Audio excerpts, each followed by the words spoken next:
Motorsports Evolution is a show about the development of motorsports vehicles.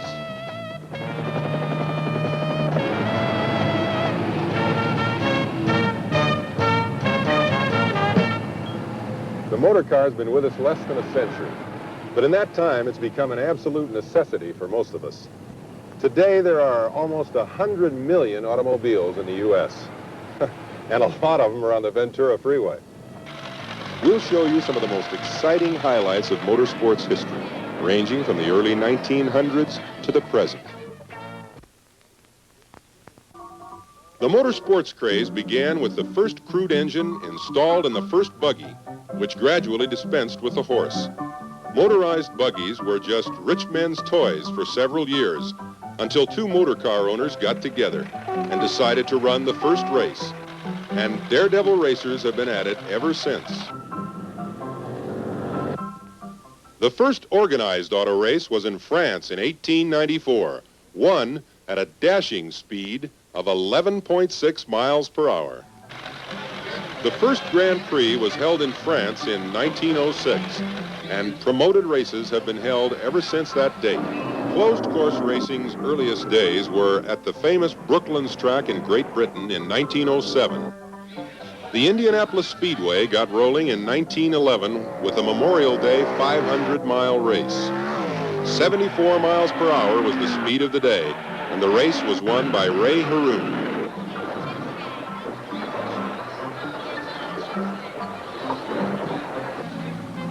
The French Grand Prix took to the streets in Monte Carlo, one of the world's most publicized auto races.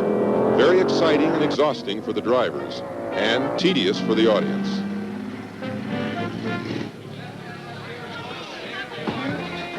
The latest thing in street races is the Long Beach, California Grand Prix, where straightaway speeds are up to 180 miles per hour, and the race is won at an 87 mile per hour average.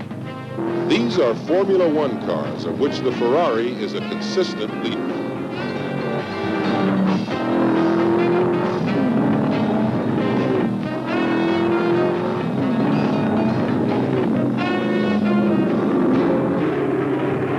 Oval racing gained tremendous popularity in many countries throughout the Western world.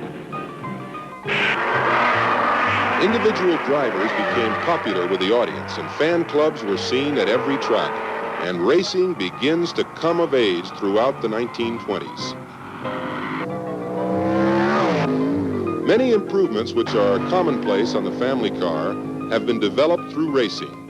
Rear view mirrors, better brakes, shock absorbers and tires, for instance. Experimentation with new designs and techniques continued at a lively pace, and innovation in testing became quite a challenge, keeping the engineers and test drivers on their toes.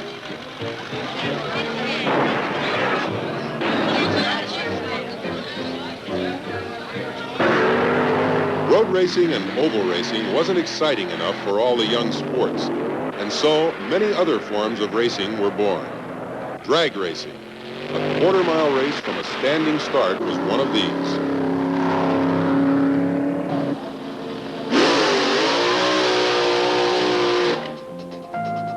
Drag racing as a sport probably started as soon as two drivers got together. As an organized sport, it started in 1951 in California. In the beginning, a car could be hopped up for as little as $150. A few clever young fellows would get together and build a car from old parts.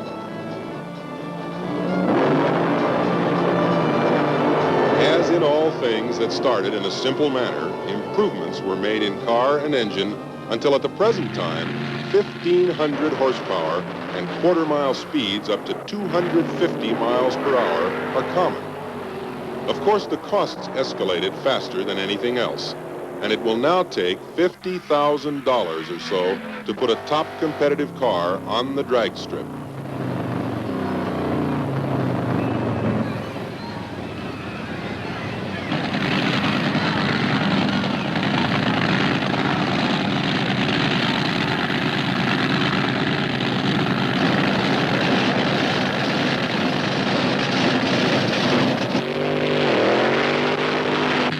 Drag racing has grown so complex that there are 8 eliminator categories ranging from everyday street cars on up to the most exotic top-fueled dragsters and the funny cars.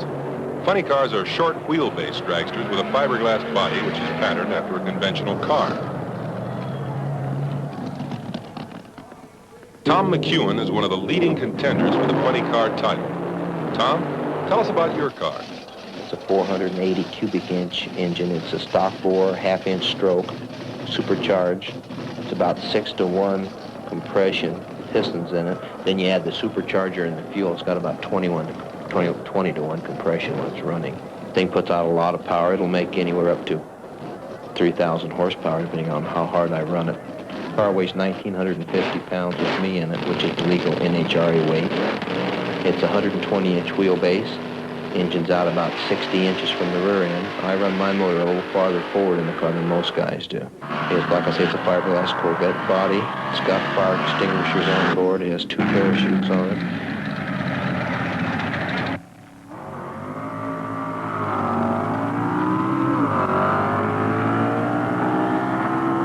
As in all competition sports, sometimes things just don't work out right and your whole day could be ruined.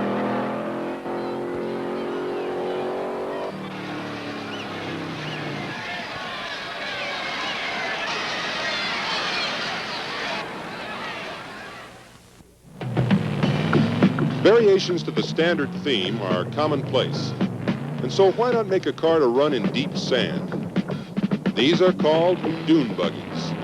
This is another form of motorsports that started in California, with a car club to cover every possible type of car.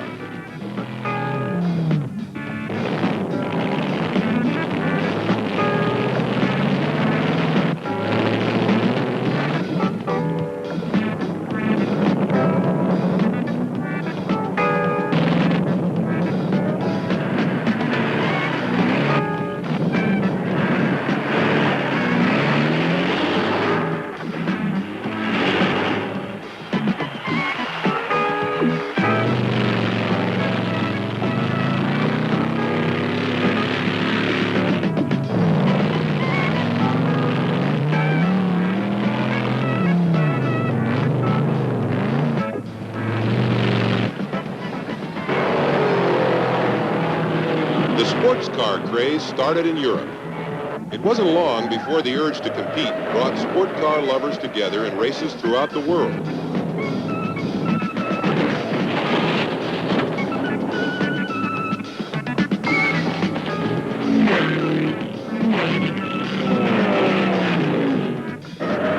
In the early days of sport car racing, street cars were commonly driven to the track and raced. Sports car racing is one way that car buffs can get closer to Mother Nature.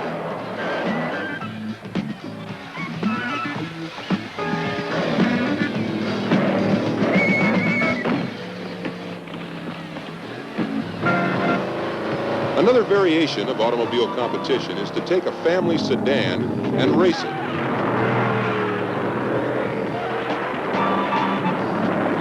This is called stock car racing, which got its beginning in the South after World War II and is now seen in more cities than any other form of racing.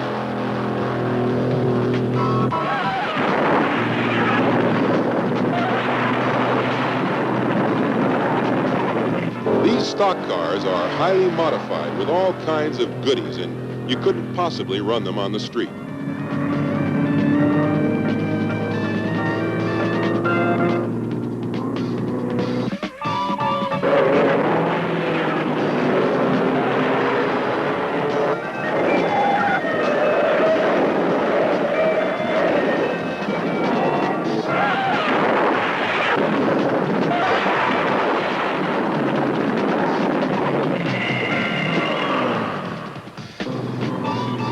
Sometimes we think the freeways are crowded. Pretty soon, all these guys are going to be making 180 miles an hour.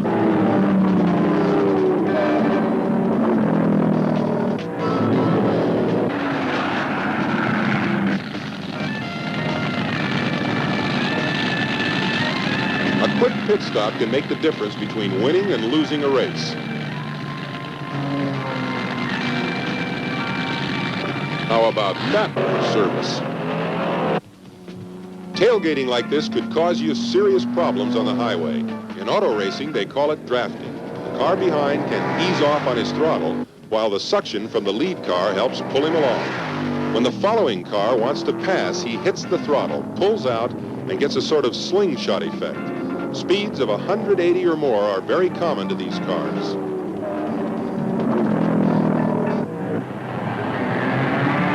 Experimentation and adaptation continued to be a challenge for the innovators. The go-kart proved to be a solution to the question, how can the entire family enjoy racing on a low budget?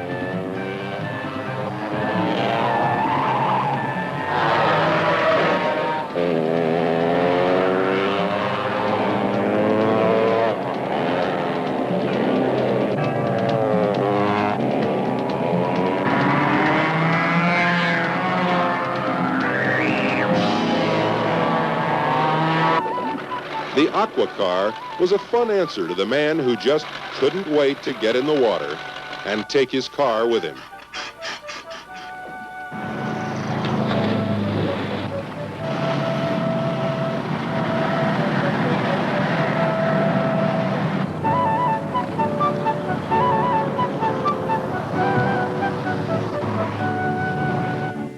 Recreation vehicles have, by themselves, become a large part of the motorsports revolution.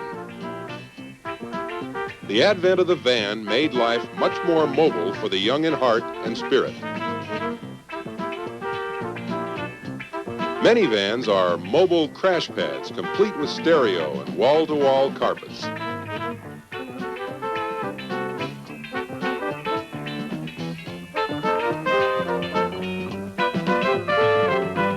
The lowly pickup truck gained a new lease on life and fantastic versatility by just adding various types of camper tops.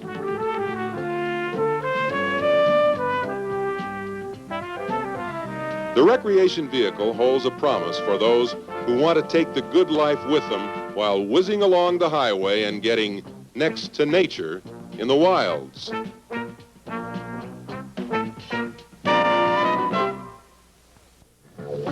Motorcycles have formed a basic part of the motorsports scene since before the turn of the century. Now motorcycles are vital to the expedient flow of traffic and provide lots of fun, too.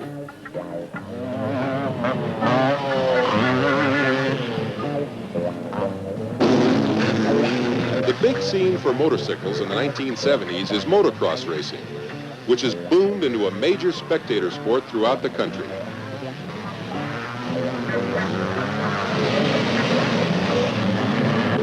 The dedicated thrill seeker can have all the thrills necessary to make the day complete during a motocross race.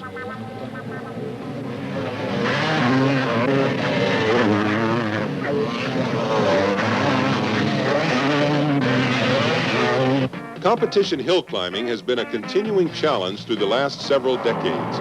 Consider the greatest hill climb ever, a race with 150 turns up a 14,000-foot mountain. The Pikes Peak, Colorado race of 12.5 miles up the mountain against time gets all types of entrants, from race cars to street cars. The speed record is 11 minutes, 54 seconds, about 65 miles an hour, set in 1968 with an Unser Chevrolet by Bobby Unser.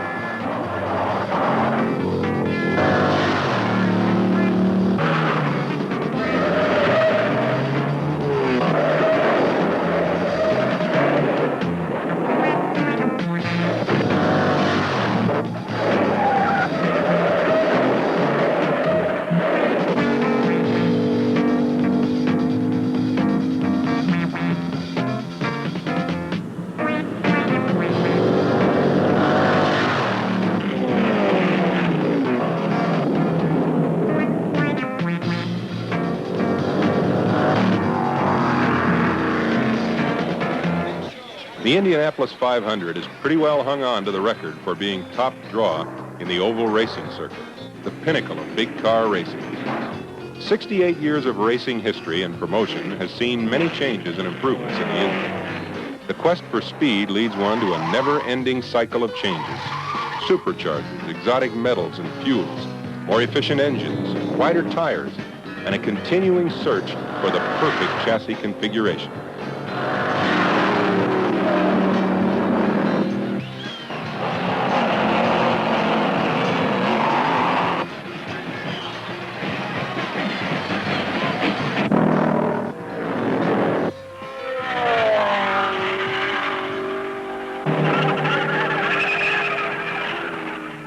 Races are won by top-quality machinery driven by first-rate drivers, operated to the best psychological advantage, which includes getting in and out of the pits in as few seconds as possible. The push for more and more speed also leads to more serious accidents.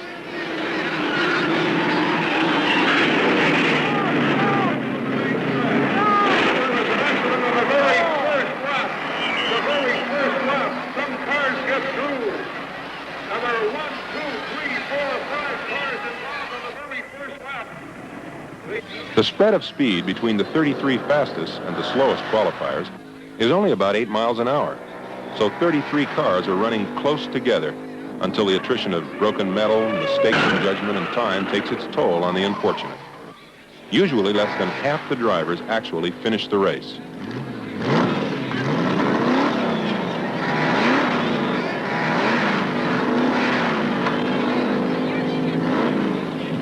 The speeds of the big Indy cars have been breaking the 200-mile-per-hour bracket.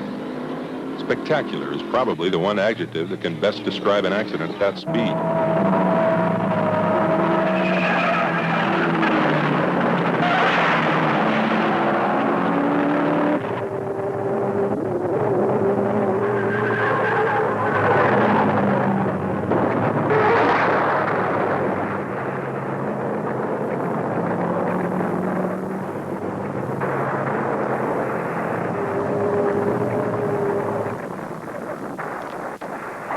The 1979 model Indy car is this Pennzoil Chaparral, built by Jim Hall and driven by three-time Indy winner Al Unser. Jim Hall says this is a ground effect car, which actually creates a suction effect, hugging the car to the ground in the turns. And Jim says it could go 20 miles an hour faster than the competition. Al Unser might have won the 79 Indy race, except for a faulty transmission seal.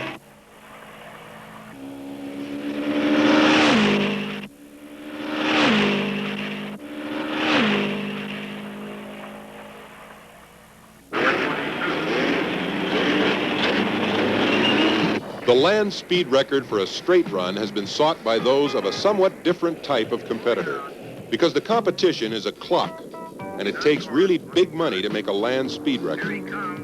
Moving fast. He's roaring. He's coming into the mile. He's really moving. This is a run made on the Bonneville, Utah salt flats in the late 1960s by Craig Breedlove. He got up to almost 540, but then his parachute failed and he couldn't stop, gaining him and his car a free salty bath.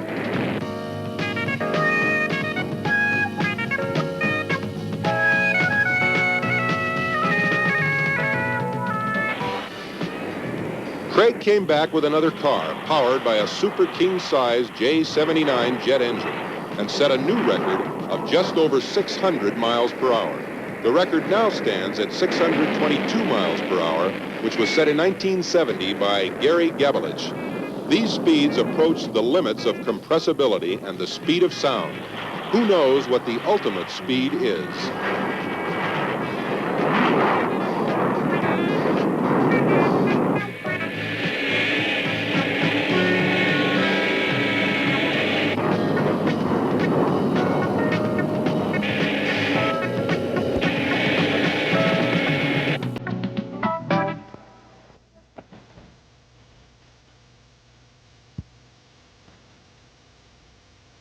Another type of motorsport fan is the vintage car buff. These dyed-in-the-wool auto rebuilders, they call themselves restorers, form clubs and they put on the concours d'elegance to show off the results of their labors and give prizes to the best of the breed. Each car has to be in mint condition and absolutely spotless, even in better condition than when it was first built.